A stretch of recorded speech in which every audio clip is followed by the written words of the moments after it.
இந்த பேஸ்கெட்டுக்குள்ள என்ன இருக்குது அப்படின்னு தெரியுமா? இந்த பேஸ்கெட் நமக்கு கவர்மெண்ட் ஃப்ரீயாக கொடுக்குறாங்க.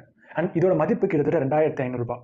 ஸோ இந்த வீடியோவில் இந்த பேஸ்கெட் எதுக்கு நமக்கு கவர்மெண்ட் ஃப்ரீயாக கொடுக்குறாங்க, இந்த பேஸ்கெட்டுக்குள்ள என்னெல்லாம் இருக்குது அப்படிங்கிறத ஃபுல்லாக பார்க்க போகிறேன். ஸோ இதுக்குள்ள என்ன இருக்குது அப்படின்னு யோசிச்சுட்டே இருந்தீங்கன்னா, அப்படியே யோசிச்சுட்டே like and comment and share, ஐயோ என்னோட வரி பணம்லாம் வீணாகுதே அப்படின்னு நீங்கள் ஃபீல் பண்ணிட்டு இருந்தீங்க அப்படின்னா இந்த வீடியோவை நீங்கள் ஃபுல்லாக பார்க்கணும். ஏன்னா இந்த மாதிரியான சில நல்ல விஷயங்களுக்கும் நம்மளோட வரி பணத்தை கவர்மெண்ட் யூஸ் பண்ணுறாங்க அப்படிங்கிறத நீங்கள் தெரிஞ்சுக்கணும். So doctor Muthulakshmi Reddy scheme அப்படின்னு ஒரு ஸ்கீம் இருக்குது. ஸோ அந்த ஸ்கீம் கீழே வந்து லைக் ப்ரெக்னென்ட் விமனுக்கு வந்து கிட்டத்தட்ட ஒரு 18,000 rupees வந்து கொடுப்பாங்கன்னு நினைக்கிறேன். அந்த ஓவர் பீரியட் அவங்களுக்கு அந்த டைமில் தேவையான நியூட்ரிஷன்லாம் ஒழுங்காக கிடைக்கணும் அப்படிங்கிறதுக்காக இந்த மாதிரியான ஒரு நியூட்ரிஷன் கிட் வந்து கொடுப்பாங்க கவர்மெண்ட். ஓப்பன் பண்ணியாச்சு. ஸோ என்னெல்லாம் இருக்குன்னு பார்க்கலாம். ஸோ ஃபஸ்ட்டு ஆவின்லேருந்து வந்து நெய் டப்பா வந்து கொடுத்துருக்காங்க. ஸோ ரொம்ப நல்லது. அதுக்கப்புறம் ஒரு க்ளீனான ஒரு ஒயிட் டவல் உள்ளே இருக்குது. அண்ட் ஒரு நல்ல ஒரு பிளாஸ்டிக் கப்பு. அப்புறம் வந்து dates, 2 full dates. So lion dates அந்த ப்ரெக்னென்ட் டைமில் தேவையான ப்ரோட்டீனுக்காக 2 இது ஃபுல் டானிக்லாம் இருக்குது.